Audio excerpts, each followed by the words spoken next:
be looking at something that is, very, very pertinent, something that borders on every Nigerian, especially something that is just about 4 weeks, Mm-hmm. away, barely Yes. 4 weeks away from the from now. From 4 weeks now, is yes. February 16. Well, We're looking at the 2019 elections and the attendant issues, all the issues bordering on governance and corruption, and some of the deciding factor for who exactly is going to come into office. definitely, From you've talked February about it. 16. Deciding This factors. deciding Absolutely. factors. Yeah. All right, and before we go straight into that, or before I introduce the guest for this morning, I'd like to tell you that you can send your messages concerning whatever it is that is happening in your environment. Send those messages to us on WhatsApp. The number to WhatsApp to is 090 6000 5748. That's 090 6000 5748. You can get a report on any of the issues bordering on the environment, your environment. Maybe may it be power, may it be the drainages, or whatever it is that you like to draw the attention of the government to. You send those messages on WhatsApp, and in the course of the show, if you would like to contribute, you also do the same. Send us those messages on WhatsApp. Of course, I'm not alone on the show this morning. I have with me Rotimi Aketode. Rotimi. Good morning to you once again, and it's still Bumper Breakfast, and it's time for us to discuss a whole lot of issues we need to talk about, because in a few weeks we will be deciding, and you've talked about the deciding factors we will be looking at this morning. Exactly. And all right, our guest this morning is Barrister Funsho Olukoga. Barrister, thank you so much for coming. Thank you very much for having me. All You're right, welcome, Barrister. looking straight at the issues, I'll just start right from there. We have our time is fast spent. 2019 election is knocking on the door, and quite a number of people, are wondering what exactly is going to happen come 2019 election. The big titles, there's that, the coinage by Ezekwesili, calling them the boutique, It looks as if we have the two elephants in the room that people, seem to be throwing a lot of tantrums and all that of one another. But the election is knocking on the door. What do you see happening in the next couple of weeks? Just like any other Nigerian, I'm hopeful that we're going to have an election that will be hitch-free, that at the end of the day will produce a clear winner. A winner, I'm talking about the presidential election, a winner that Nigerians actually voted for. So I'm hopeful. I'm also hopeful that the whole process will not be attended by any form of violence. I believe that, it is normal in any process of electioneering that there would be, cases of tantrums, as you Mudslinging, tantrums, as you mentioned, and of course there will be focus on personalities themselves, because at the end of the day, the personalities are the ones that are going to be involved in governance. And obviously the issues also matter, because what matters to the individual is what he or she is going to benefit from any arrangement that is called government.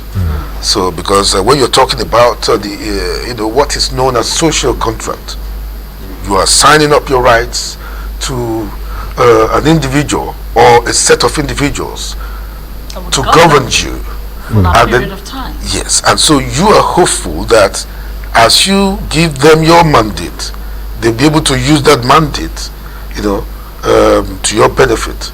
So I'm just hopeful that we'll be able to. I'll take you from that side, from that angle. Signing up your rights, giving your mandate to people to handle, do you think it has been favorable to Nigerians so far, especially in the last 3 years? Excuse me. Okay. Well, I would say that with regard to Nigeria, this has been a very interesting experience, because our problem has been leadership. Okay.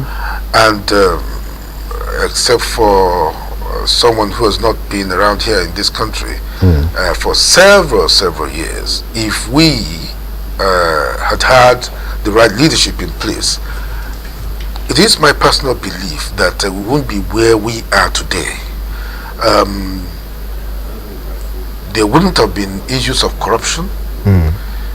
There would have been issues of getting priorities right in terms of policies in government. There would have been the issue of accountability. You understand? All of that in governance. Yes, all that's right. That's right. So these issues, in other climes where you have the right leadership in place, it doesn't take so long to get governance on the right track. I'm sorry, I have to refer to a place like Ghana. Okay. Ghana is getting its act together, and they have settled the primary issues relating to democracy. They are addressing infrastructure. They are addressing their economy and education and everything, and more companies are going to Ghana to invest. You know, foreign direct investments coming into Ghana from every part of the world. This is the result of leadership. So in our own country, because we didn't get it right in terms of leadership, we were not able, I mean, our leaders were just deceiving us. Look at this, the issue of the legislature just caring for itself alone, its members, giving its members so much in terms of remuneration and abandoning the people. But with what we have in place, I hope that I believe that we are in the process of getting it right. That's my own personal belief. I would like to take you up on that particular statement you made about accountability being one of the bedrocks of democracy. And that's right. People-inclusive democracy. Accountability, as it were. Would you say that in the last 20 years of democracy in Nigeria, in the new, this new set of governments that we've had, would you say that Nigerian leaders have been, accountable to the people? Forthcoming, forthright with the people? If they had been accountable, then we won't be talking about the problems of leadership. I mean, in the last, in 20 years, you are probably referring to our present experience, our present democratic practice. That's right. I'm not impressed at all about the way our leaders have comported themselves. There hasn't been accountability, and if there had been accountability, how come we would be having a situation in which monies from our oil revenue will be coming in and will not be remitted to the central bank? How come our oil was being 400,000 barrels of oil was being stolen every day in those days? How come ministers of government were not answering properly to probes by the National Assembly? How come offensive or crimes are being committed by high-ranking public officials and they were not being tried? All of these, they present issues that an ordinary citizen who is educated enough to know what should happen will feel sad about our democratic practices, especially starting from 1999. All right. General elections are around the corner, and of course, as at that time, we'll be looking forward to put someone back in power or choose a new person. Yeah. So, and you just said that leaders are leaders. Some of them are not competent, or probably all of them are not trusted in terms of governance. So when we want to look at that statement, do you think we can really look up to someone and say, okay, this is the person we should choose? Or what are the qualities, yes, that we should look at? What should the layman, the man on the street, think about when it comes to choosing a leader? There is a body of opinion that says that character matters in leadership. You can have the best economist, you can now have the best engineer or the best professional in any field. Being at the head of a government, either state or federal, okay, that may not give you the right result. That may not give you what you want, in terms of good leadership. What gives you the right result in terms of good leadership? Now, that's why I mentioned character. I said there's a body of opinion that believes that once you have character, that's it. Because if you have a person with character, he or she will be able to assemble a team of people who also have character. And what are we talking about? We're talking about those who would really care for the right things. They care for the welfare of the people they are governing. They care for doing the right things in governance. They care for accountability. They will ensure that there's no corruption. That is, corruption is fought and all that. So that's why when you have a man of character, then all other things will follow. If you have a rogue, an accountant, for instance, who happens to be a rogue, maybe the best accountant, and you put him in administration, the purpose will not be served.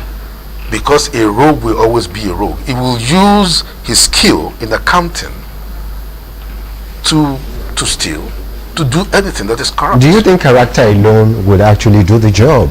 What about skills? What about the experience? What about the abilities to do all these things? Character alone doesn't do it. Okay. But in terms of priorities, I believe that when you have a man of character in place, he will be able to assemble professionals. I'm not saying all professionals are, rogues, but there's a way you can pick a man or a woman of character from among the professionals. But I'd like to zero in on this administration. Yes. Coming by what you said, before President Muhammadu Buhari attained office, he was publicly acclaimed as a man of character. And there's been a lot of mudslinging, which is political, which I would just put by the side. But that's by the fact that a lot of people, are said he would fight corruption.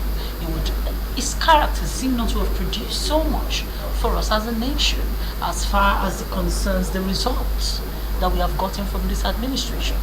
People are still clamoring for, in terms of security, they're still clamoring healthcare, we're still talking education, we're still talking infrastructure, we're still talking about the economy, and yet he has character, he has pedigree. How come this character has not, birthed for us the kind of Nigeria or the kind of administration or governance that we so-called Nigerians desire? Yeah, I will agree. There are two issues that I sense you raised here. One, do we have, yes, I agree with you that we have a man of character in place. That's the truth. And as a matter of fact, not just one. I'm looking at the president, the duo, and the vice president, men of character. Now, the other point is whether with that number, that is two people at the head, can they actually get everything done? I would say yes, they can, because you have to because you have to start from somewhere, and we're not talking of a short time. I think in this country our problem has been that we pay lip service to some of these things. Let's take, for instance, our fight against corruption from the time of Obasanjo. Obasanjo established EFCC. Yeah, I see. ICPC and the rest of them. Yaradua was there. Jonathan was there before Muhammadu Buhari. In all of those years, yes, they were mouthing anti-corruption, but how come it wasn't seriously fought as what we have today?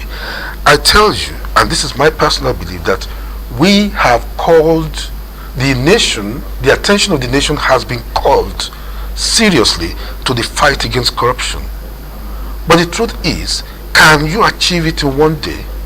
I don't think so. Have you done so far? So far, all I would say is that it takes someone to start the fight seriously and to draw more people of character to yourself. And from then on, certain standards would have been laid. And they won't, even after this government, this nation won't be able to go back on those standards. I mean, to leave those standards. Take for instance, TSA, Treasury Single Account. Do you imagine that? Do you ever imagine that any government will come and will turn that, turn back the hand of the clock in that? I don't think so. I don't think that the customs, will go back to the days of indiscriminate waivers, because Buhari was able to put Hamid Ali there, and Hamid Ali has proven to be a man of character himself. One could see that. One could see that in EFCC you see a Magu there, and you could see the fight that was being put up to remove Magu. You will expect this when you are fighting corruption, really. And look at it this way: Muhammadu Buhari heads an arm of government. We have three arms: the legislative arm, the executive, and the judiciary. If only the executive has men of character, or maybe a few men of character, and the National Assembly doesn't, or the judiciary doesn't, they will serve as a stumbling block. You said that. A stumbling block, and then there won't be much progress. So what I am saying in essence is that whatever has been achieved so far has been achieved because of the determination of the men of character that we have in this government. That's my view. Now, I want to quickly tell our viewers that we've been speaking with Barrister Funsho Olukoga. Barrister Funsho Olukoga is a legal practitioner, right, as his name, What to me you have about to say? Yes, I wanted to talk about, you mentioned the issue of corruption, anti-corruption, and all of that. Now, don't you think some things are left undone in the course of fighting corruption? Now, some are still talking about the situation of the nation. Men on the streets are saying, okay, things are expensive and all of that, the security situation. Some are talking about that, the Boko Haram, so many words have been used: decimated, technically defeated, and so many other words like that. So don't you think some other things are left undone while the anti-corruption crusade is ongoing? Anti-corruption crusade is fundamental. It is essential to building the nation on all fronts. And I'll give you maybe a very simple example. A rogue comes into your house. In coming into your house, in breaking into your house, he used a ladder to get into your house. Okay. And then he plundered the whole house, used the ladder to get out. You now want to get everything done again, or you want to refurbish the house, you want to get furniture back, everything and all that, and then ensure that you go back to the way you were living before you were plundered. What you do is, first of all, take care of your security. ensure that there's no way, remove the ladder and ensure that there's no way they will use any ladder to get into your house anymore.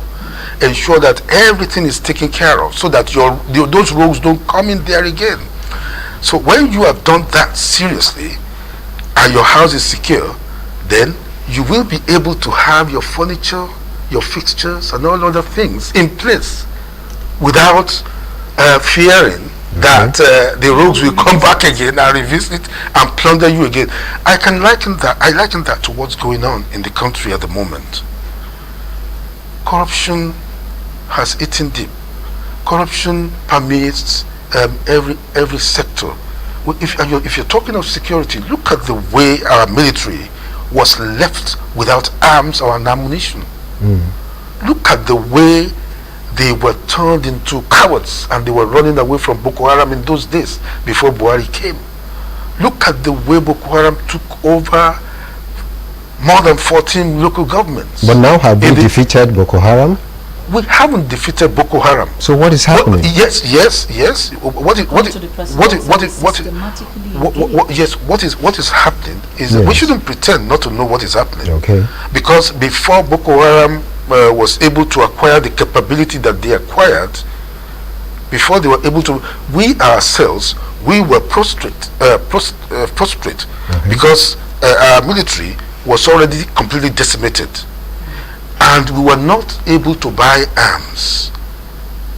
Now, there is a process by which we are negotiating with arms producing countries so that we can equip our armed forces. America now has a positive attitude towards us. They've delivered helicopters to us, and they are delivering further equipment further. Excuse me, and we're buying arms now. Now our military is becoming more professional. They are no longer running away from battles, and what you see is that the morale is now higher than what it was before. So again, what is happening with the enemy, I'm talking of Boko Haram, is that Boko Haram itself is being bolstered. I don't know whether it is by so much enemy within, but definitely we have intelligence, and it's out there that ISIS is helping Boko Haram, and they are really accentuating their capability. So I can imagine that they are also coming up, and until you are able to equip our military to that point, we will always have this challenge. But I must give credit to our military. Honestly, they are doing a great job, and all what we need as Nigerians and as patriotic Nigerians is to, as much as possible, support them. They're not doing a small job at all. All of these reports that coming out against the military, they can bring down, those reports can bring their morale down, and we should support them, because they are losing men as well. Right. in this battle. I'd like to actually add a little or come in right there.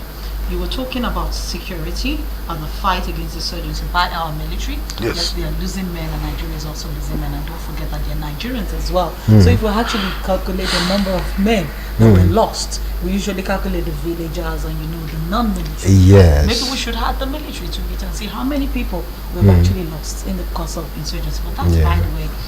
Talking about this insurgency versus corruption, I can quote President Muhammadu Buhari in one of his interviews outside the country as saying that $2.1 billion was actually disbursed, was released, was supposed to be funding for the military as part of money that was supposed to be used to fight insurgency, get equipment, get weapons to fight insurgency. And so far, we know that General Dasuki has been in jail, DSS for a while. So far, we've not had a headway as far as that money. Of course, the money was gone. He said the money was spent on lunch. Maybe some people pocketed the money. What have we done? How many convictions do we have? These are people. This was something that happened right during this administration. We're not even talking about the ones that happened before. Of course, they've been fighting the ones that happened before this administration, but the one that happened during this administration, no convictions. Do we have convictions? And that takes us to the question that the anti-corruption campaign is one-sided. What do you have to say to that? Quite a number of issues have been raised here. Yes. One is lack of convictions of people who are identified. I'm a lawyer myself, and I know that there are ways you can actually slow down the process of litigation, and we have seen a lot of that. It's what's going on in the cases against those who are alleged to have misappropriated funds, public funds meant for security, especially defense, the procurement of defense equipment and materials. We have seen that. There is a lot of delay in the process, not occasioned by the prosecution, but by the other side. I don't know why they keep slowing down the process. Maybe because of all of that is there now. And when you are talking of conviction anyway, I think on the part of the executive, what they do through the office of the Attorney General is to bring the matter to court. Have they done that? Yes. Who is in charge of conducting the litigation? The judiciary. Can the executive dictate to the judiciary on this matter? No. So you are looking at, that's why I mentioned earlier that if you, as the head of the executive, you want to fight corruption and you are not getting along with the National Assembly, the other arms of government, you may have obstacles there. Now, coming to the point of the allegation that this is being one-sided and all that. People are being caught. Yes, they say, is that not funny? Is that not spurious? I mean, because in a political environment, there will always be an accusation from the opposition against the government that they are being one-sided. In anything, there will always be. There will always be. And the test is this: was the offense committed at all? If the offense was committed, was it taken? Was the accused charged? Of course, the accused was charged. Now, how do you now defend? How do you now put up this defense that although I'm a thief, I mean I've been charged for this and all that, but then how about those on the other side who are not being charged? That's not, to me, that's not the right argument to make in this kind of situation. But then let's even look at it. We have observed that even with the party in power, people have been convicted. High-ranking personalities within the ruling government have been convicted, and I'm talking about people as powerful as ex-governors being convicted. You will have just one or two. Oh yes, two at least, and there are others as well belonging to this. Governors in the cabinet, Yeah. the ex-governors who have existing cases that have been brushed aside because they're in cabinet. They're in cabinet. You mean governors? Yes, existing. Governors. No, governors have immunity, as you No, I'm probably saying know. existing cabinet members who were former governors who had cases in court, cases with EFCC. Yes, well, all of that is in process, and not just on the side of the government alone, not just on the side of the side of the opposition as well. They have their people in court. The judiciary has a big role to play in that regard. The judiciary has a so big to role speak, to play. because oftentimes you talk about delays of providing evidences and all of that. Yes. As a lawyer, I'm sure you can talk more about that. Yes, of course. All right. Now, let's look at 2015. Before the 2015 general elections, we had a lot of promises You know, this will be done and all of that. Cardinal promises actually. Yes, fight against corruption, yes. security, Some were able. Yes, some were able to compile a whole lot of promises. Some were able to compile over 80 promises. But we can actually talk about the 5 point promises, the top points like security, and people are actually talking about a particular promise that has not been fulfilled, and that is $1 to $1. $1 to $1. Oh yeah. Revamping the economy and ensuring that people are actually talking about pushing me to a place in which I will be defending this administration. Your opinion on that. But I'll tell you, no, this even has to do with the source of that information itself. I don't think it was ever made that $1 would turn to one naira. Yes, I've heard people say that, but I don't think it was ever made. When was it made? When was it made? When? How? I'm interested in knowing that. Yeah, just like I said, people have been saying that. You trust people on the street. You know whatever they believe, they hold on to. And they still talk about it. It doesn't matter whether you want to ask them where they got that information from. As long as they hold on to it, they want to talk about it on and on and on and on. But so far, the promises that have been made, what can you say about them? Do you think they have been fulfilled? How would you rate the present administration in terms of promises that have been made so far in the last few years? Yes. First of all, let's look at what the ordinary man on the street believes. Just to quickly dispense with that.